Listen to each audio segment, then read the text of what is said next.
I'm Jay Soda. Hello.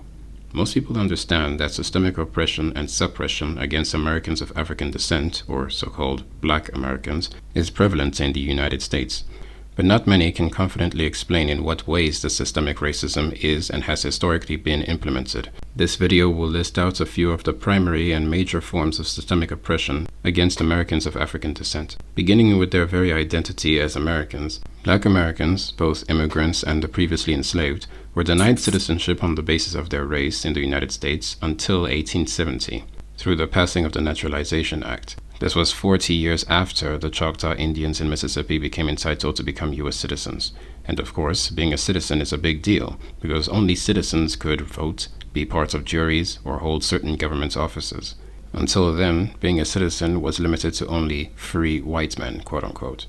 This, of course, resulted in unfair and heavily biased trials in court, federal and state governments with no black representation, and of course not even the ability for black people to have a say in which white man they thought was the least evil, because they were prohibited from even voting for the very government that governed over them. This brings us to our second form of systemic oppression, suffrage. The 15th Amendment prohibited denial of the right to vote on the basis of race. This amendment was also ratified in 1870.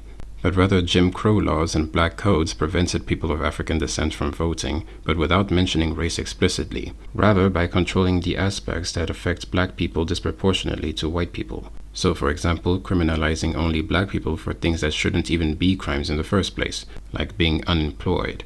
And this criminal record would not only be used as a pretext to deny a black person from voting, but also a reason to send him or her to jail to perform slave labor, which has never been abolished for incarcerated people in the United States. Other ways included terrorizing, lynching, and murdering black people who registered or attempted to register to vote. Other ways included literacy and comprehension test requirements, which of course disproportionately affected black people because most slave owners strictly and violently prohibited their black slaves from learning to read or write. Other ways included residency requirements, which disproportionately targeted black people because many landlords would not accept black tenants and many at the time had no fixed domicile. These were just a few among many efforts to suppress the black vote, and it's not like black people did not want to vote. In Louisiana, for example, these practices reduced the number of registered black voters by 99% from 1896 to 1904. In Mississippi, only 6% of eligible black voters were registered to vote in 1890. Therefore, even if there were candidates who could make life better for black people could not successfully vote such a candidate into office. This leads us to one of the most impactful acts of systemic oppression that continues to worsen in the U.S. even today: education. Funding for public schools in the U.S. is provided by federal, state, and local governments. But it's property taxes that contribute to most of the funding that local governments provide for education. And so low-income communities mean low quality of schools. And this heavily affects the level of education children receive. Predominantly black American communities are hugely disproportionately affected by poverty, and so their taxes cannot always fund an adequately functional and good quality public school for their children. And this is in addition to the mismanagement of such funds at the governmental levels, including embezzlement and theft, as well as the fact that the federal and state governments show bias in allocation of funding and other benefits for public schools, with predominantly white schools receiving greater funding and benefits. But an equally serious problem is the school curriculum that has historically excluded all mentions of positive and successful black Americans in history and showing no contributions to human civilization, neither in the States nor in sub-Saharan Africa. And also a depiction of black people in the most negative light in every regard, and in contrast to white people. So if white people are portrayed as hard-working, black people are portrayed as lazy. If whites are intelligent, blacks are stupid, and so on. This was explicitly the case all the way until the 1950s, which is not that long ago. Today, the same problem exists in American schools, but just more implicitly. Another problem regarding education was oppression from biracial or mixed-race black Americans against monoracial black Americans, whereby biracial blacks who had gained more education and inherited more wealth from their slave-owning fathers excluded black Americans' access if they leaned more towards being African than being Caucasian in appearance. Sororities and fraternities in HBCUs were known to practice this, and would determine disqualification based on metrics like the brown paper bag test, which would deny a person membership if their skin complexion was darker than a brown paper bag, or the pencil test, which would disqualify a person based on their hair texture. This was in addition to other types of tests as well. Discrimination and racism from mixed-race Black Americans against monoracial Black Americans has become more of a taboo topic to discuss or criticize in the open, despite it still existing. This is mostly since the 1960s when Black Americans tried to form more unity among each other. And in fact, this issue of education goes hand in hand with the issue of Black people portrayal and depiction in the American media.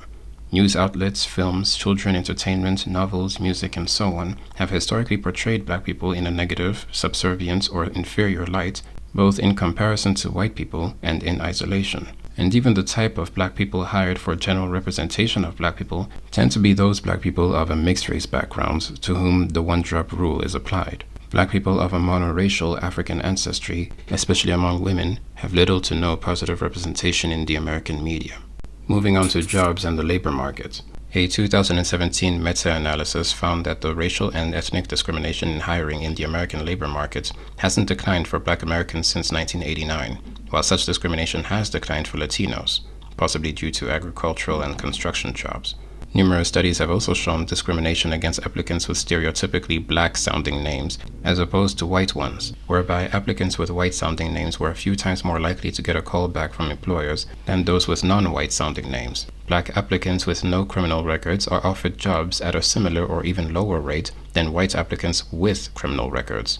Colorism is also an issue here, as research shows that lighter-skinned Black women tend to receive higher salaries and have higher job satisfaction than darker-skinned women. And the same trend tracks for darker-skinned immigrants compared to lighter-skinned immigrants in terms of finding jobs. Moving on to housing discrimination. Before the 1900s, white Americans would refuse to allow Black homeowners from entering or being too close to predominantly white neighborhoods.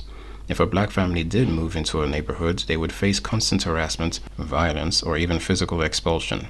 But in the early 1900s, municipal governments would pass ordinances prohibiting members of a so-called majority racial group on a city block from selling or renting property to members of another racial group. This negatively affected all minorities, but particularly Black people due to other factors that rendered it harder to live in areas with better infrastructure and establishments such as libraries, public parks, and so on. One such huge factor was Black people being overwhelmingly declined loans from banks, and this would lead them to finding loans from other, less regulated predatory lenders with exceedingly high interest rates. Owning a home was therefore so difficult for Black people that many simply moved to cities to pay rent in apartments owned by others, and thus having nothing to their own names. These ordinances were specifically lobbied for by white residents. It was not just a random idea the government came up with. Housing discrimination ties in directly to the wealth disparity between Black and white Americans, which is arguably the most directly impactful disparity between the two groups. And this disparity exists by design, as this will affect the most important things to which a person has access: their studies, where they live, what they eat, life-saving medical care, and so on. And this becomes a cyclical and generational problem until it can be broken, which is very difficult to do. Overall, historically, Black people would be made to pay more for houses, and also the value of the neighborhood would decrease in the eyes of the banks the more Black people inhabited that area. And in cooperation with municipalities, infrastructure would receive less attention, and the needs of Black communities would be ignored by their white governments. Today, redlining is still prevalent in the US, whereby banks still apply discriminatory practices against the inhabitants of mostly Black neighborhoods. Agents also often mislead or steer Black prospects away when they request to view or buy a house. Black land ownership has also drastically decreased since World War II, due to local and federal policies that specifically targeted Black owners. Moving on to health, according to a study published in the American Journal of Public Health, an estimated 886,000 deaths of Black Americans from 1991 to 2000 could have been prevented if Black Americans received the same quality of care as white Americans. Some of the reasons for this was due to access to adequate insurance, which is of course a result of poverty again, poor service delivery from medical staff, and the reluctance to seek medical care due to distrust and fear of medical practitioners, especially with past illegal and unethical experiments conducted on Black people against their will or without their consent or knowledge. Another major reason is also due to the manner in which Black people are perceived by medical staff when seeking help, such as being perceived as drug addicts or their pain and symptoms being denied or ignored. A 2010 study found that Black patients received only 50% of the amounts of drugs that white patients received when seeking care. In recent decades, a myriad of studies have emerged confirming, explaining, and quantifying anti-black racism in medicine in the US, and new facets of how this racism manifests itself. This has become such common and understood knowledge among people that both the Milwaukee County in Wisconsin and the Cleveland City Council have issued declarations stating that racism constitutes a public health emergency. Now, the culmination of the points we've just explored is largely expressed in the final point of this explainer: criminality and the justice system. Black Americans are 7 times more likely than other racial groups to be wrongfully convicted. They make up about 13% of the population and yet 53% of exonerations. Their communities are more heavily policed and very often policed by law enforcement agents who are later convicted of corrupt or illegal practices, such as forcing confessions out of people for crimes they did not commit. Black defendants on average also receive longer prison sentences than white defendants for the same crimes. And for the rate of crimes that are committed by black people, they are often, as I've mentioned, a result of the other factors we've discussed in this video. It is not difficult to understand how this is the case.